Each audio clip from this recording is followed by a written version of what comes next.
Okay, yeah. Okay, got it. Thank you so much, Jen. Thank you for the invitation, and happy to be with everybody this evening.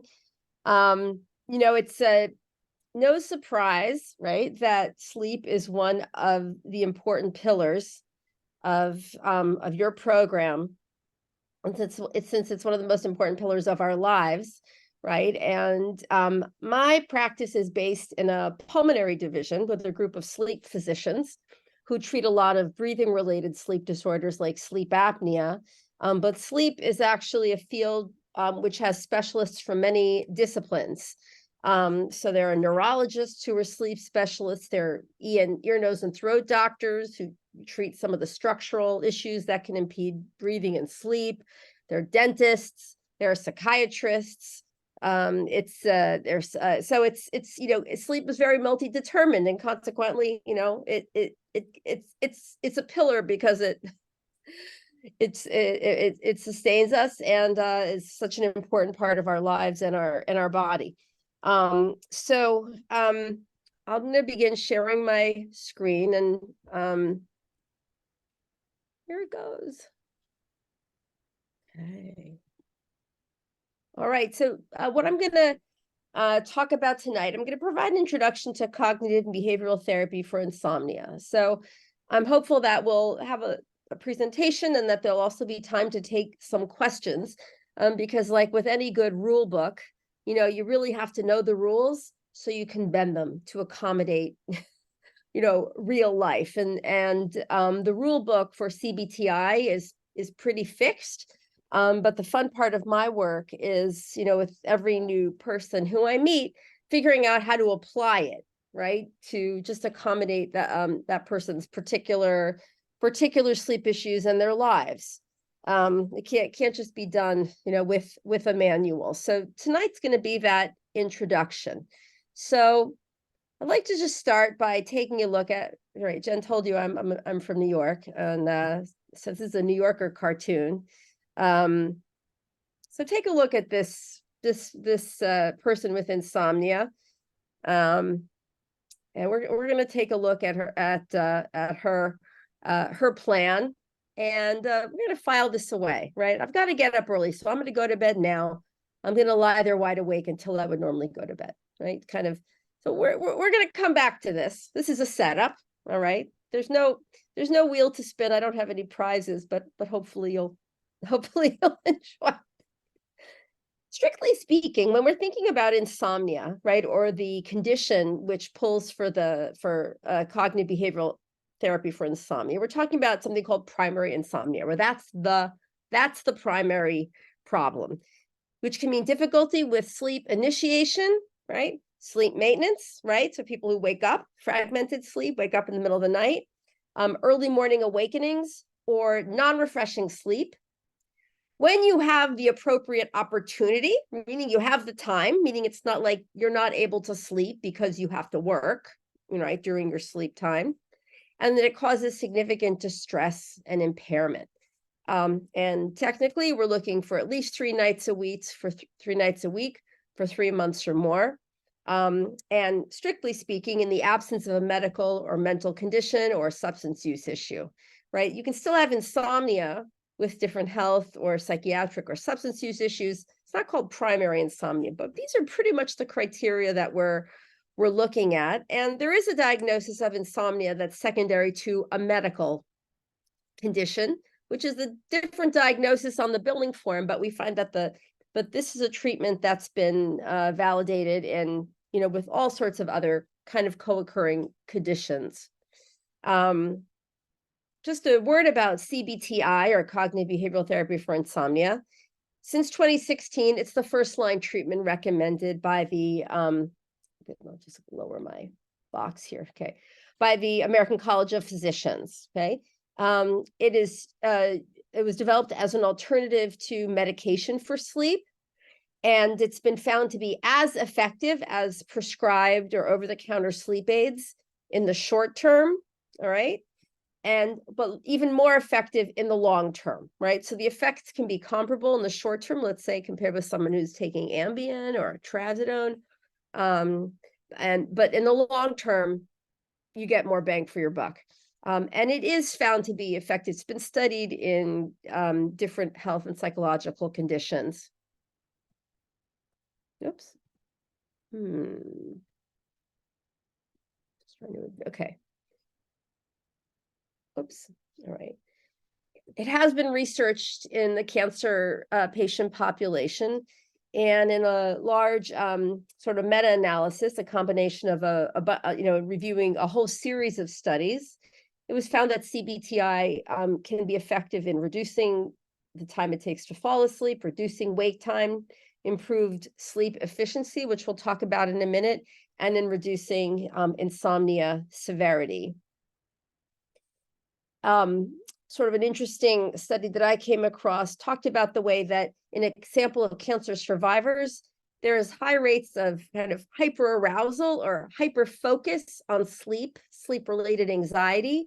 But even when they measured sleep, people were sleeping well enough, but it ranked very high in sources of stress. And sleep has a way of lodging itself in our brains as a very significant preoccupation. And certainly when other things are going on, the setting of illness, pain, other stress, it's not unusual that sleep can take a hit, right? Just for some background, if we talk about cognitive behavioral therapy, and this may be something that you're familiar with from other kinds of therapy that you may have encountered. What are we talking about? We're talking about cognitive, what we know, right? Anything related to cognition, what we know, think, expect, feel, right?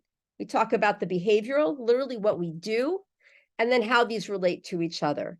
This diagram on the right, what I like about it, because this pretty much sums up what is often a huge source of insomnia, some difficulty with sleep, which can come about for a perfectly reasonable or expectable reason, right? Which leads to frustration, which leads to some arousal, right? Becoming activated or stressed out, which then perpetuates the sleep difficulty. Insomnia and worry are a perfect storm, right? It's like the worst possible combination. And once insomnia becomes associated with anxiety, we're off and running. And, that's often the basis of a referral to my insomnia practice. What do people do when they can't sleep? Well, I'm sure many people I meet, many of you may do some research, and then you try to become an expert on sleep. So, and then once you go down that road of knowing a little or too much, sometimes a little bit of knowledge, in the absence of, some sort of more grounding information, can just kind of exacerbate the problem. So this person, perhaps knows a little bit too much, right? And she's also trying to second guess all of her decisions. What I like about this poor woman is that she's trying to do her best. She's sort of and she's still making herself miserable, and that's something I see all the time. Sort of in an effort to do the right thing, and yet somehow it doesn't work. So I'm hoping to kind of insert myself in that dilemma and provide some good wisdom. So we're going to start with the beginning. We're going to talk about the ABCs of sleep. All right, we're going to start with the basics. We're going to talk about how sleep works. Okay, there's two components of sleep. There is our drive for sleep, or our sleep drive, and then our circadian clock. These are the building blocks of sleep.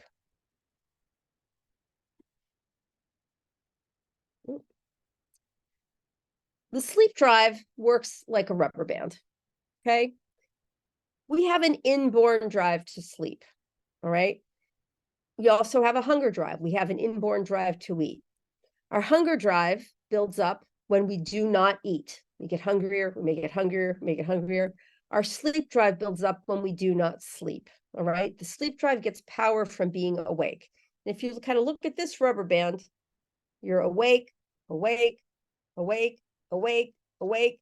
And the more you stretch your rubber band, the more tension it builds up, right? The more pressure, the more power it builds up. A rubber band that you just pull a little bit doesn't do much. A rubber band that you really stretch hard can snap back with more force. Our sleep drive exists because we're awake, and it gets its power from us being awake, all right? Our sleep drive is the best thing for your sleep drive is a fixed wake up time in the morning and light exposure. Put differently, starting the day pretty much at the same time every day, right? And light. Sunlight, daylight, even cloudy day in Pittsburgh. And sometimes people will use some supplemental light if they have to be up early and are not, before sunrise. One of the most important things you can do for your sleep is start the day at the same time every day, because it's the wake time that sets our body clock. It's not our bedtime. Okay. When we're growing up, bedtime gets all the attention, but truly it's the wake up time. So that's the first part. The second part is our circadian rhythm, or our circadian clock, right? We have a clock in our brains that tells us when to be awake and when to be asleep. We all have our very best timing, right? We all know what it's like when there's a mismatch between our best rhythm and something happening in our lives. Jet lag is an example of that. Having to work a shift, right? For a night person to work a shift, an early morning shift. I like to think about the Pittsburgh public school teachers who for a number of years had to be in the classroom at 7:15 a.m. Well, they couldn't all have been morning people, but they had to kind of make it work. But, we sleep best when we're able to sleep according to our best rhythm, right? And there's nothing wrong with being a night person or a morning person. Most of us are somewhere in the middle. But if we can sleep when we sleep best, okay, that's in our best interest. And it can be shaped to some degree. But we all, and there's, and some people will say this, there's, a genetic component to this, right? In some families, I'm a night person. My mother's a night person. They used to call my grandmother the lady of the evening because she came to life late at night. And, there are certain tendencies. If you see someone who works early morning shifts in their field and they love it, that's probably a clue to their natural rhythm, right? So sleep can go off track for many reasons, right? Transitions in life, stress, illness, pain, anxiety. There's a lot of reasons sleep can go off track. When sleep is not going well, what do we usually try to do? We try to get more sleep. Any way we can. We try to get more. So there's 3 ways to get more sleep. One is by going to bed early. Problem with going to bed early is that you can be very tired, right? Because you haven't been sleeping well. But you still may not be kind of at that point, where your sleep drive is kind of optimally reached that point of tension. You can be tired, but not sleepy. You can be tired, but not kind of at your best timing for you, right? Problem there is that you can be in bed thinking you're doing something good for yourself and then still fail to sleep. And then that can be extremely stressful. The other way to get more sleep is to stay in bed longer in the morning. Turn off the alarm, snooze, sleep in, which can feel good and sometimes is a good fix. But as a regular strategy, staying in bed in the morning can lead to fluctuations in when you start your day. It can lead to oversleeping, which is usually not sustainable, and then can be followed by undersleeping, right? You sleep long, you have trouble the next night, you have trouble falling asleep, and then you're sleeping less, kind of like a feast famine pattern. It violates that principle of consistency, which is so valuable when you're talking about sleep. And the other way to fix your sleep is by napping. Okay. Now I'm saying no, right? By the textbook, what's the problem with a nap? If we're supposed to be, right, stretching, what is a nap going to do? Right, will can weaken the pull.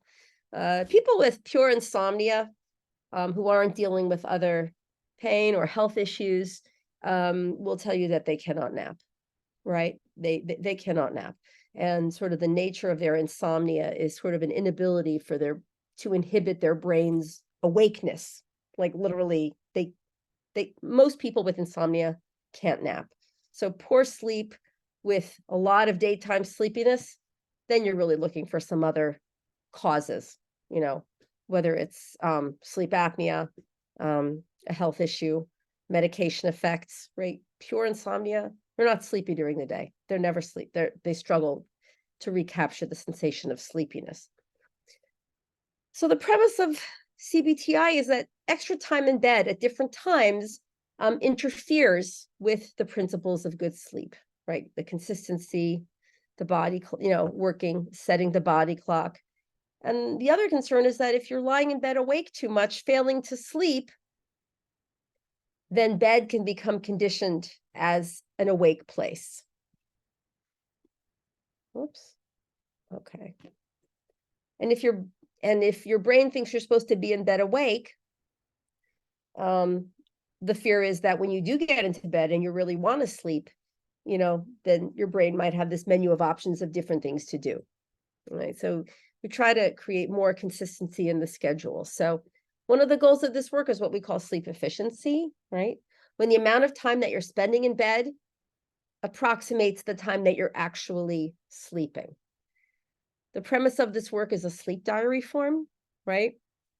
People track their sleep, and we want to know, how much sleep are you getting? And when are you getting it? Right?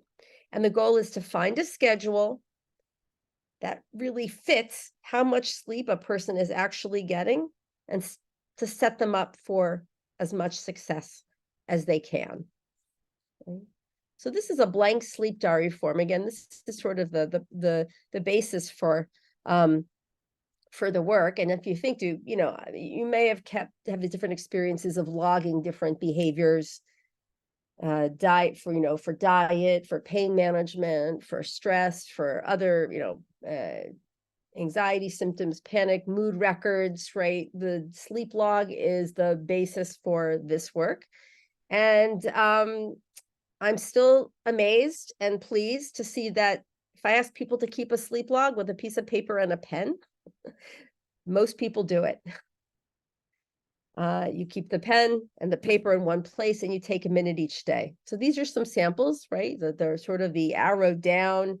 The arrow down is the beginning, around so this first person, like at midnight, that's when you get into bed. The line or the darkened boxes are when they're sleeping. And then we're looking at when they're starting the day. These are some other examples. One on my left here is someone, with like very fragmented sleep, right? The one on the right, has achieved some sort of good consistency. Some small fragment, that's a sort of an A+, like, why is this person so distressed? Because they're going to bed and getting up at the same time every day. There's a lot of, information about a person when they keep a sleep diary. Some people's diaries are very detailed. Some people are very chaotic. Other people's are color coded and they use rulers to keep. Some people really get into it. The point of the diary is to become an observer of your sleep, right? Often when people are presenting to sleep physicians and sleep specialists, it's because they've kind of gotten lost in the problem and the problem has taken over. One way an important principle of any cognitive behavioral treatment is to learn how to separate yourself to some degree from the problem so that you can observe it and begin to respond to it and not just be like sort of so lost in it, right? How did I get here and I can't even see my way out of it. So that's the argument in favor of tracking. And many people are using devices now like Fitbits for sleep tracking. Longer I've been in the field, I've learned more of the sort of, they can be very beneficial. Those devices don't usually, they're not good for telling you like how much REM sleep you got, or how much, for being too obsessive about the breakdown of stages of sleep. But they can generally tell you how much you've been in bed in a darkened room and still, and it's often a good estimate of sort of total sleep time. And but it's a more passive kind of tracking. I do love the pen and paper. If you are a computer scientist, you might develop your own sleep log and keep a spreadsheet. I work in Pittsburgh. There are computer scientists and engineers, and they say, I'm just going to do my own. That's great. This person started out with much more sort of variable schedule, and sort of moved toward a very lovely, more consistent schedule. And they love their data. I want to talk a little bit about, what I referenced before is, again, the concern about trying to grab that sleep at different times in bed is that bed is not just a stimulus in our brains for sleep, right? We don't want to get into bed and have our brain to think, well, now this is my TV time, or I have my papers over here, I pay my bills sometimes, I have my phone, I have my laptop, well, this is where I do my best worrying, right? We don't want you to do your best worrying in bed when you're trying to sleep. Of course, a darkened room with no sound and noise is a welcome invitation for all the worry thoughts to rush in. But that's why you need to go to bed when you're very, very sleepy, because you got to give those thoughts a little bit less of a chance. People can be awake in bed at the wrong times for weeks, months to years, right? And it can take a while to detangle that, but we're very wary of creating a spiral of failure to sleep, being in bed, frustrated, anxious, which is an aside, which is why some people actually sleep very well when they go to a hotel or they stay in someone else's house, because the space is neutral, right? Not conditioned to all the, oh my God. Some people for years, every time I walk up to my bedroom and I begin to, and I'm just anticipating another bad night. Ask me again later about reading in bed, which is, I think, can actually, in limited doses can be a benefit.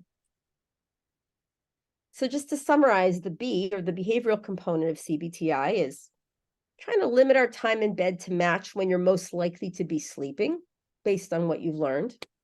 We want to ensure that bed is conditioned for sleep. The behavioral work can involve some relaxation training, right? Or some way to kind of ready ourselves to be more sleep ready. Sleep hygiene, which you've likely heard about, is certainly important. Creating the right sleep environment, right? Behaviors to sort of unwind related to temperature, comfort, darkness, limits on, eating late at night or exercising late at night. And they're all important. They set the stage. They're not CBTI. The behavioral work of CBTI is really more about working with the diary and setting the sort of more consolidated and appropriate schedule. And the tracking is part of the therapy. That's behavioral. Let's talk about the C, the cognitive. I'm trying to instruct folks give you some new knowledge, empower you with new knowledge, right? I'm often working on trying to challenge some sleep interfering thoughts or worries, which we'll talk about, what we consider the dysfunctional beliefs about sleep. And I use that phrase because that's, sort of a very prominent scale, which we use to assess. But we try to decatastrophize the negative effects of missing sleep, losing a night of sleep, really poor sleep, right? Of the terrible things that could happen if I don't sleep, which get in our way, right? They don't help us sleep, right? They just get in the way and create more worry. And the more we're activated or worried about sleep, the worse we're going to sleep. You never want anybody to be on a vigil for sleep in bed, right? You can't be in bed with your sword, like ready to take on sleep. It doesn't work. Sleep is not about effort. Sleep is about release from effort. Sometimes we'll introduce a worry hour, right? Which is, if you know you're prone to lying in bed and worrying, then try to do that a little bit earlier, right? A little hour in the evening, an hour or 15 minutes, write yourself a letter. I think writing longhand can be something that a lot of us don't do as much, can be kind of fatiguing, or email yourself, send yourself some texts. You can have these worries back in the morning. And when you're lying in bed and they come to mind, remind yourself, oh no, I know, I can have those worries back in the morning. So this is Charles Morin is one of the sort of the builders of the field of CBTI, and has a scale to assess some of these common, what we call dysfunctional beliefs. And the concerns about these beliefs is that they take hold, and they can be a tyranny. All right. Many people, a lot of damage has been done by the thought that if you don't get 8 hours of sleep, that there's something wrong with you or something bad is going to happen. Some people do need 8 hours and some people do not. And the point is, the work is to figure out how much you need and when's the best time to get it. There's often a mismatch in a couple, right, between one person's sleep need and the others, or sleep ability and the others, or you got someone who the couple goes to bed together because that's their pattern, and one person falls asleep and the other one's like, well, I'm the bad sleeper in the relationship, and lo and behold, their natural rhythm is maybe a little bit delayed, right? And people will say, my mother always told me I was a bad sleeper. And when you realize that, that was just because they didn't go to sleep and other people did, and then that's part of their identity, but they're just learn that they're going to bed at the wrong time. So some of these might be familiar. We call these the dysfunctional beliefs about sleep. Like, again, there's scales to get at these. They usually come up in the course of an interview. This is another really good list of dysfunctional beliefs about sleep. You may find yourself relating to some of these at greater or lesser intensity. If you can't sleep, the first thing I would say when someone stops me in synagogue and says, oh, wow, you treat sleep. What do I do about my insomnia or my elevator pitch? Just try to go to bed a little later. You're probably getting into bed too early because you're trying to do the right thing. Try to stay out of the bedroom, or at least out of bed if you can't sleep, so that bed's not conditioned as that place of failure. Engage in some activity in a low light to build up sleepiness, or regain sleepiness if you're up in the middle of the night, right? We're supposed to have bright lights in the morning, dim lights in the evening, okay? From the evening on, low lights. Limit screen light. For some people, watching TV at night until you get really sleepy may be the best way to distract yourself, disengage from the stress of the day. A little screen downtime is probably good. Bright light on your phone in the middle of the night is probably going to trigger the wake centers of your brain. But I wouldn't say no TV at night. Some people will wear sunglasses or buy like blue light blockers, these funny looking yellow glasses, because they know they want to watch TV, but they feel too sensitive to the light. Some people do well getting ready for bed by meditating or doing relaxation, or using the Calm app. Other people, they would be much better served by just staying busy, folding the laundry, unloading the dishwasher, doing some meal prep, writing lists, doing a puzzle, doing a crossword, doing Sudoku, going through a stack of readings, something to take your mind off. And one person's best unwinding activity may not be another's. One of the problems I find, especially with folks who are like really prone to being more anxious, is that an over-determined effort to relax can really backfire, right? I don't think bedtime is the time for meditation. It can be the time for some meditative practice for some people.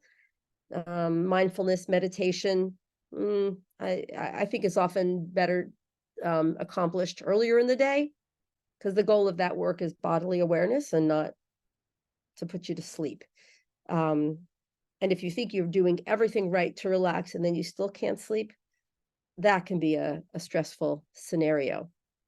So the cheat sheet is go to bed a little later, and when you're really sleepy, try to get up at the same time every day.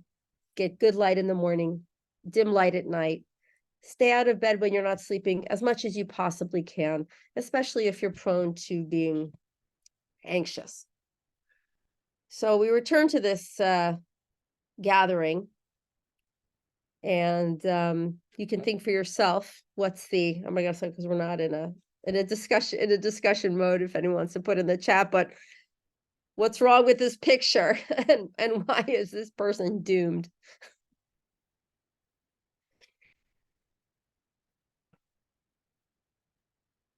You have to get up good and early. Do not go to bed early. If you have to get up early, go to bed at the same time you always go to bed, and try not to be overly focused on getting to bed early to get up too early, because the risk is that it could backfire, and then you're lying there thinking you're doing the right, and think you're doing the right thing. If you have to catch a very early morning flight, there's no help. There's no help for any of us. If we have to be up at 4 to get to the airport, it's a lost night. Don't try not to overthink it. I know we want to just shift gears, and this is my last slide, nearly. But I want to talk a little bit about it, and I'm happy to take some questions. And I do want to think about the difference between sleeping and resting. And I work based in a medical clinic, and I'm sort of not naive to some of the challenges of living with severe or chronic health issues. I work with a lot of folks who are on supplemental oxygen, what do you do if you're reckoning with conditions that make you very, very tired, and do increase your need to rest? I do think that something that I will often talk about is, what is the difference between your need to rest, to treat your illness, to treat your fatigue, versus readiness to sleep, right? And when and where you sleep. You may need to rest more, but that doesn't mean that you always have 12 hours of sleep, a sleep ability totaling 12 hours, which you can expect to expend every night in your bed. Then the risk of extra time in bed in a relaxed or on and off sleep state is that if you're still hoping to get into that bed at night and sleep during regular sleep hours, that you're going to have burned up your sleep ability and confused sort of the signals to your brain about what's supposed to happen when. So often, if I'm working with folks who are recovering from a procedure or dealing with treatment, we'll talk about, is there, sort of a way to still begin the day at around the same time every day, set that signal with some good light exposure, and then figure out where does the napping always have to take place in the bedroom? Does the resting always have to take place in the exact place where you want to sleep at night? Because most people still want to sleep at night. Naps, there's a role for naps. Early and shorter naps, right? Long afternoon and evening naps after dinner, are likely to interfere with going to bed at the time that you might still want to. So this is a conversation I have a lot. And I think something I, sort of invite people, who are struggling with extra fatigue, to think about, because even in the setting of, a number of, conditions, it still may not change your raw sleep ability, which, for some people is 6, some people is 7, some people is 8, some people is 9. Most people don't need 10 hours of sleep a night, and probably couldn't get it if they tried. There are a lot of we'll talk. Why don't we go to questions, and then we can talk more about CBTI and like where to get it. There is a resource here that I really forgot to add, which Jen, I can give or put into the chat. But I'm happy to take any questions. Okay, we'll stop the recording.